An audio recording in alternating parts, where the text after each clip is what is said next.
Hey, peace, world.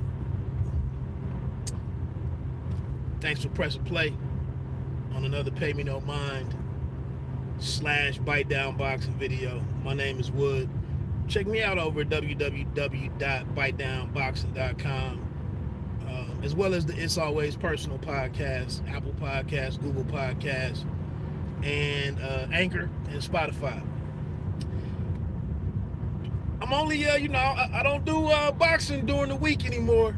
I know I'm not keeping my word, but I'm going into the office today, so I might as well jump on and talk my stuff versus listen to what I had, the option that I had.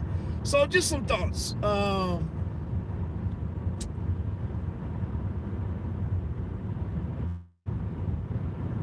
Hooker.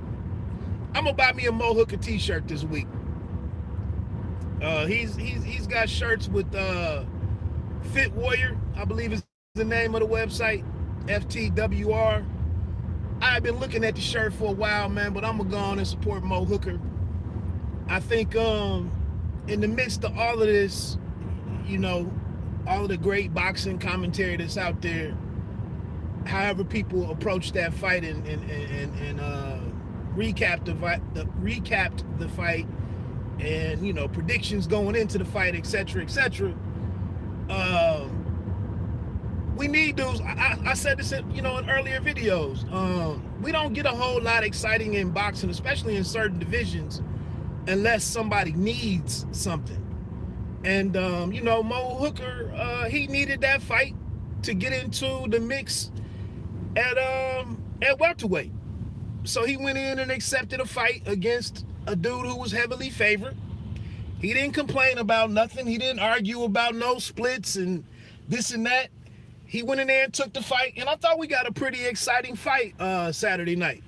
I knew how it was going to turn out in the end, but Mo Hooker definitely made it interesting.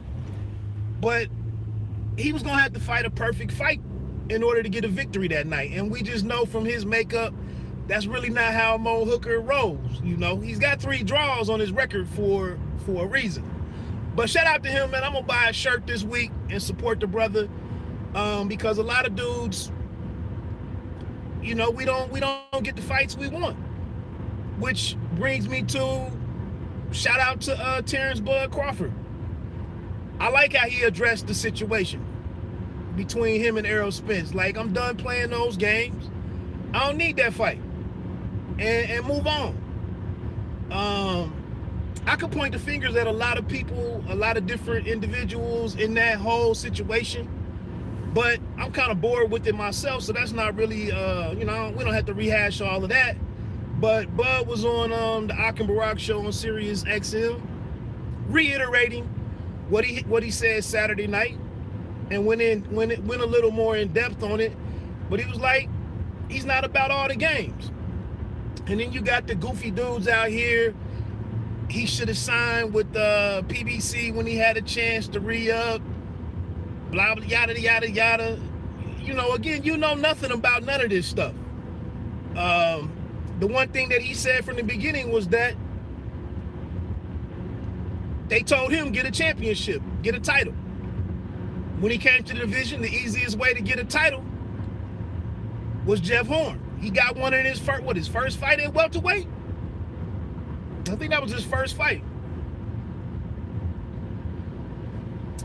Then when he got a title, nobody wants to take the fight. Again, I go back to it though. I don't know who the hell initiates any other fights that we really want to see. Any other fights that require a lot of work. I don't know how the fights get made. I don't know who sends an offer.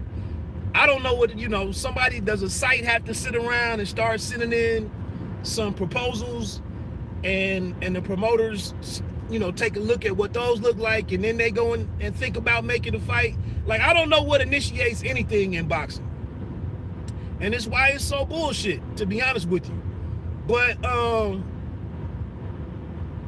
said this before, when we hit when we got all jammed up with Wilder and Anthony Joshua, when that shit went south.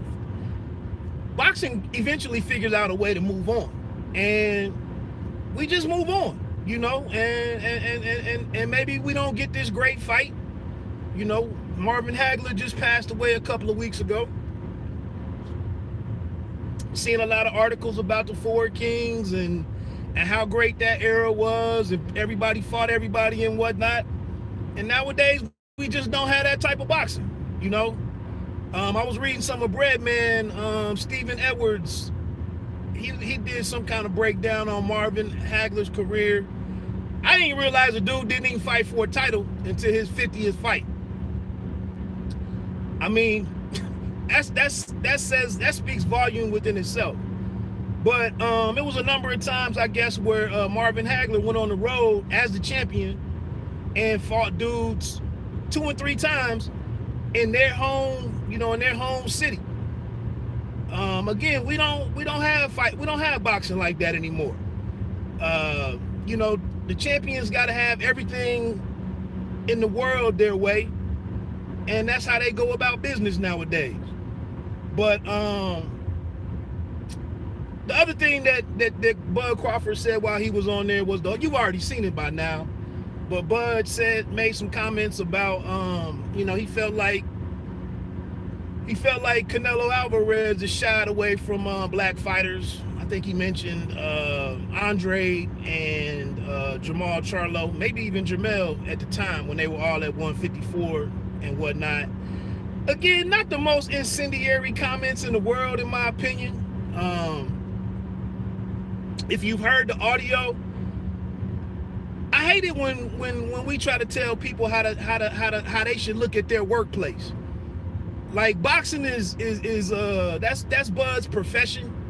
If he speaks on what the conditions are or what the situation is in boxing, he's entitled to his viewpoint. Like, I hate when we try to censor guys and the Ock Cat on the show, you know, Ock always gets on his soapbox, always takes it to the mattress for everything Canelo Alvarez. Nobody can say anything about Canelo.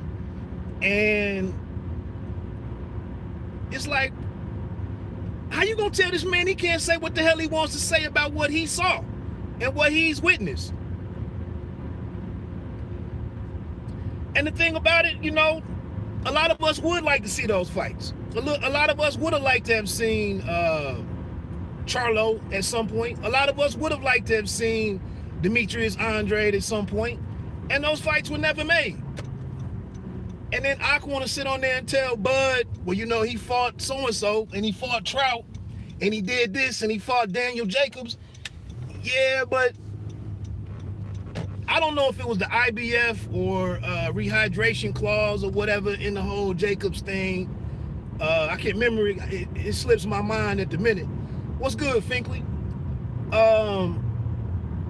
But yeah, you know, he fought Daniel Jacobs, and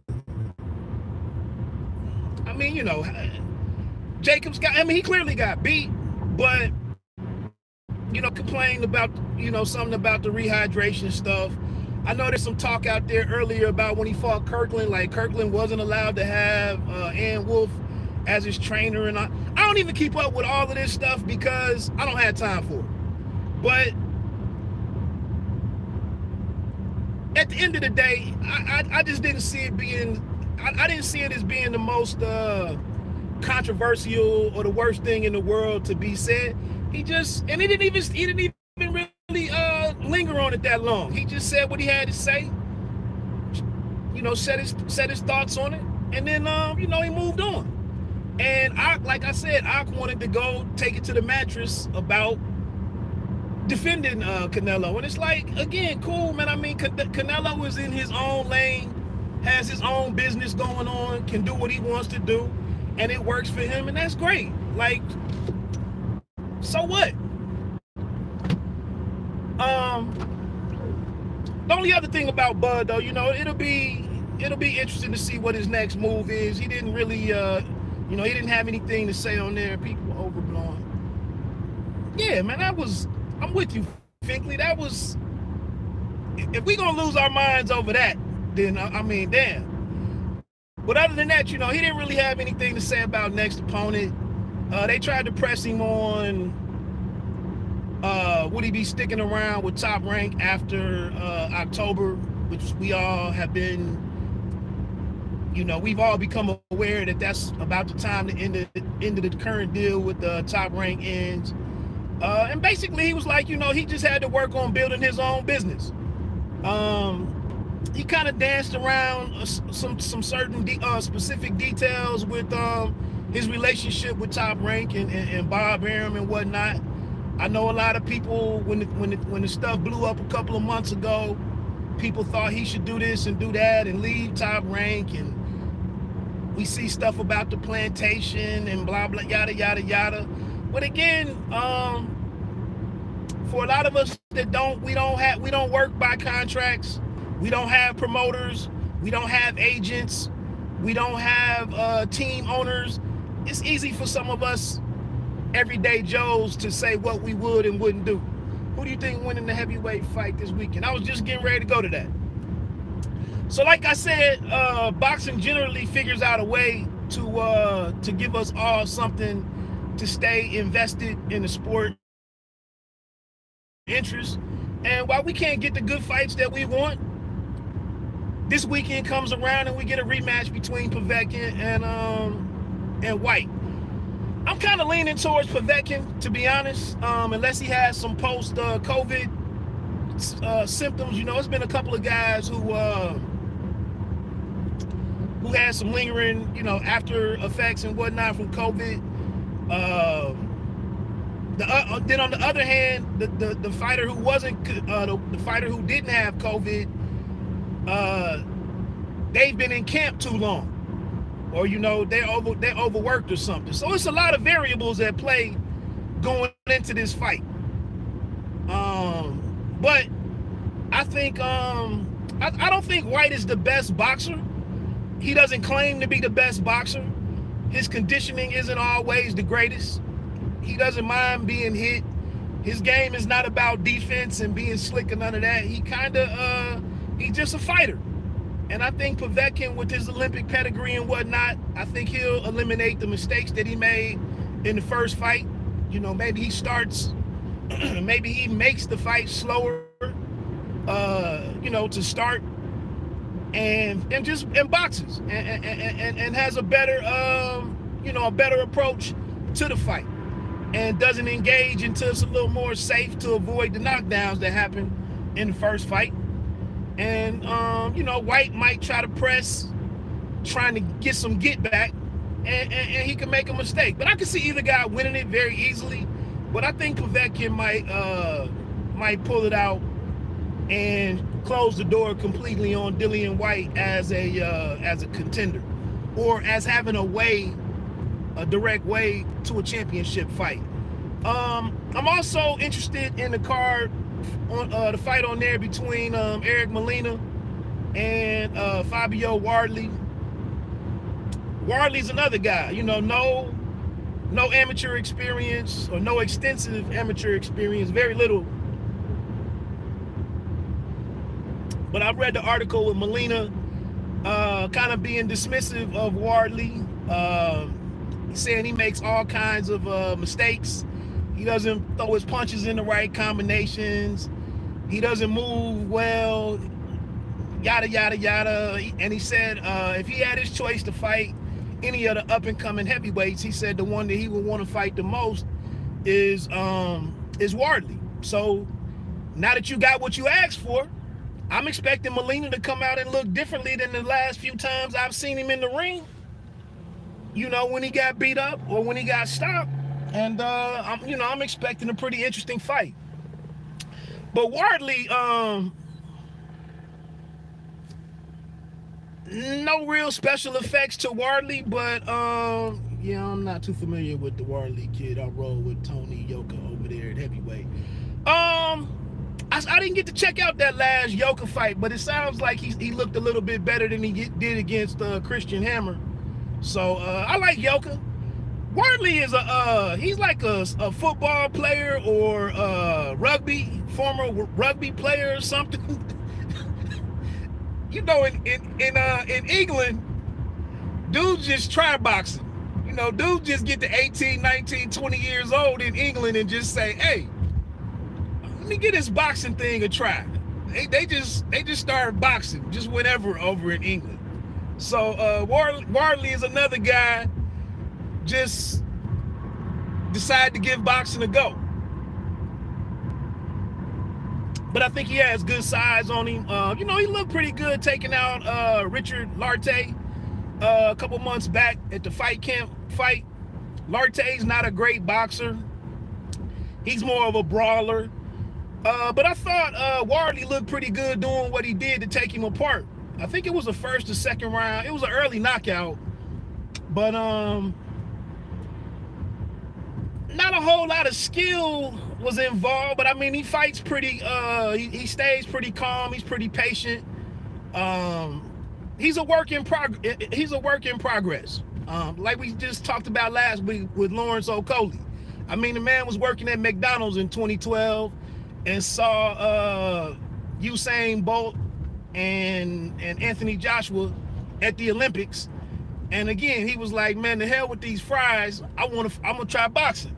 And 8 or 9 years later, the dude is a cruiserweight world champion. So and then Yoka versus Wilder or Hergovic is my type of fight. Yeah, I think Yoka, I need to see him do a little bit more. I mean, I don't have anything negative to say about Yoka. I still think he has a little bit of polishing to go through. But yeah, I mean, I like it's a lot of options at heavyweight. I mean, it's a lot of options at heavyweight. But Molina, like I said, being a 2-time world challenger against Wilder, against Anthony Joshua, it's a good step up for Wardley. He is somewhat athletic. He is a guy that can let his hands go a little bit for a heavyweight. I watched that. What's his name? Martin Bakole. Martin Bakole was out there boxing like a super welterweight in the last fight that I saw him against some Russian cat. And I'm just like, man, I'm not used to all of this. I'm not used to 10 rounds of just regular boxing for heavyweights. Like, you got to do something with some bad intention behind it. And I didn't see that from Bakole. But Wardley is in there looking to mix it up and get guys out of there and be explosive and hand out some punishment and whatnot. So if he can get past Molina, good deal for him. It's another dude to throw in the mix. It was a white heavyweight a card or two ago. It was his first fight. He was another dude who was fighting at college. I can't remember it was the dude's first fight, but it was a white cat that just was like, hey, I just want to try boxing. And they had him in there. I think he got a first or second round knockout. Like I said, over in the UK, dudes just trying boxing, just out here. Hey, I've always liked to fight. I go to the gym a little bit. Let me take a stab at it, and that's what they're doing. I can't think of that other brother. He kind of really muscular. David Adeyolo or something. Kind of looked like a swollen Godfrey. I can't remember his name, but he's another British heavyweight that's out there. He might be 4-0, 6-0 or something. So it's a slew of UK heavyweights that, need to get vetted to see if they're going to be anything or whatnot. But other than that, this Thursday night, again, we have boxing on NBC Sports Network on Ring City, USA was their card. But Amanda Serrano is in the main event against I think she's from Puerto Rico. I think her name is Bermudez or something. Both of them haven't lost a fight in years, and so I think they got a good opponent for Serrano.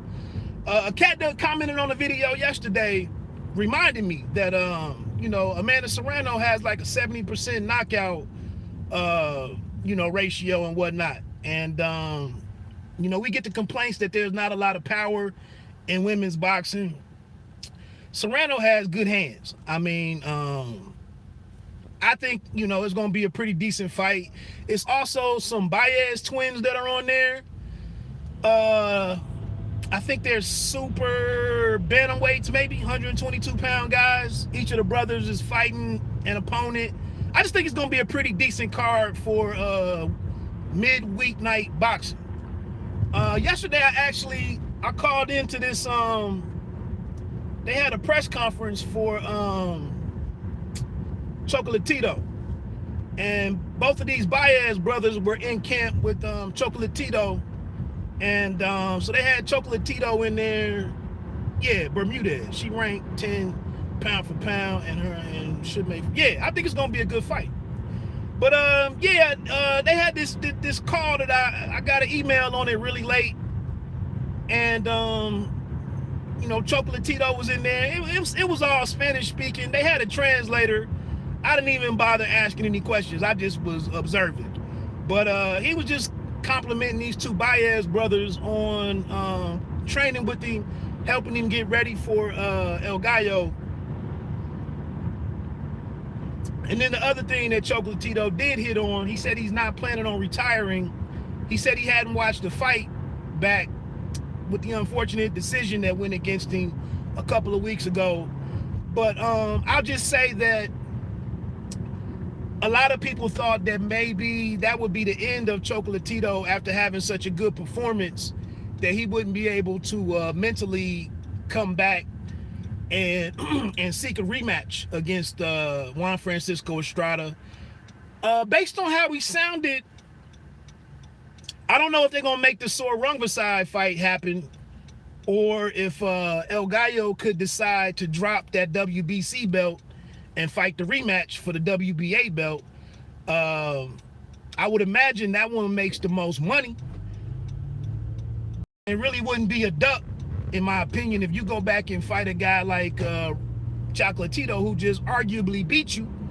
I think that would be good business and great business for super flyweight. So if they want to get it done, if they, you know, I think that should be something that DAZN and Eddie Hearn should look into if Chocolatito wants to continue fighting.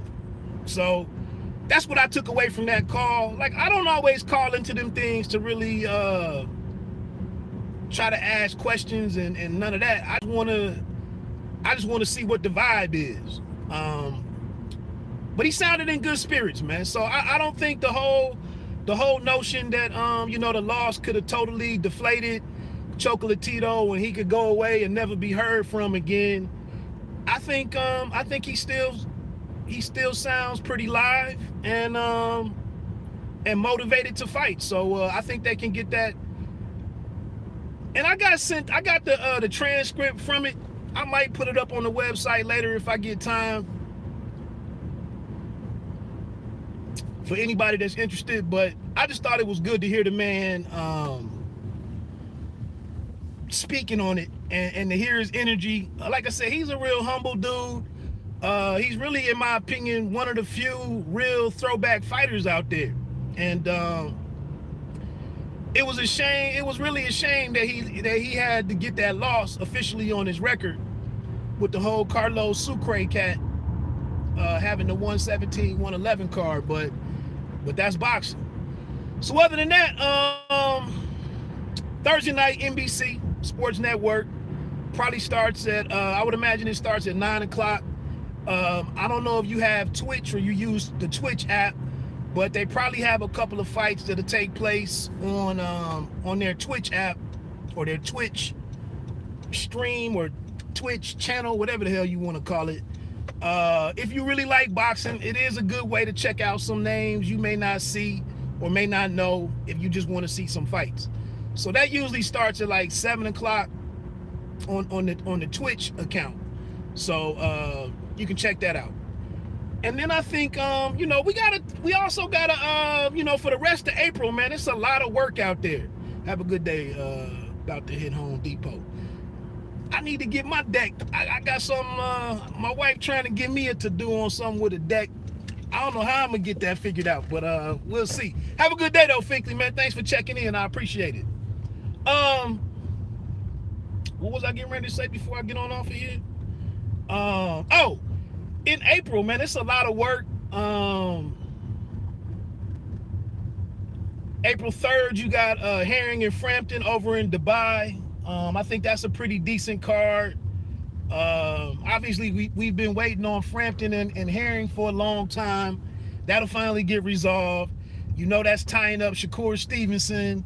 So, you know, we get some things going there. April 10th, I think, is Joe Smith and Maxime Vlasov for a light heavyweight title. And on that card, there's a whole bunch of heavyweights that are going to be on ESPN Plus and ESPN that day. So that's what's intriguing about that. Jared Anderson is on there. Jeremiah Milton is just 1-0, 2-0 maybe, but he's on there. Brian Howard, I think I saw was a name that was on there. So anyway, that's just dope to get some heavyweights, a bunch of heavyweights on one card is pretty unique. So that's what's going on the 10th. The 17th, I don't know if it's the 17th or the 24th is the Emmanuel Navarrete and Christopher Diaz card, but that's got Josue Vargas on there, Edgar Berlanga against Damon Nicholson, one of them Adorno brothers. It's a deep card for ESPN Plus and ESPN. They just announced Tony Harrison and Brian Perella. I believe that's April 17th. April 10th, also on Showtime, is Boots Ennis and Lipinets with Staniosis, and I just said his name the other day. Now I forgot. Delorme? Maybe it's Delorme. So we got a lot of action coming up in April. Again, you know, if we can't get the marquee fights that we really want, and I see people really bashing boxing and saying what isn't happening, you know, you got to take what you can get. And I think it's a lot of decent fights that are coming up, you know, that are pretty important fights or should be entertaining fights, and I take what I can get. I used to work with this cat that used to say, I'm easy, but I'm not cheap. And so, you know, I take some of these fights. I work with them. I work with the guys that want to fight. Anyway, man, let me get on off of here. Bite down boxing. Don't let them count you out. Pay me no mind. Sports and entertainment. You don't have to be great to start, but you have to start to be great. Peace.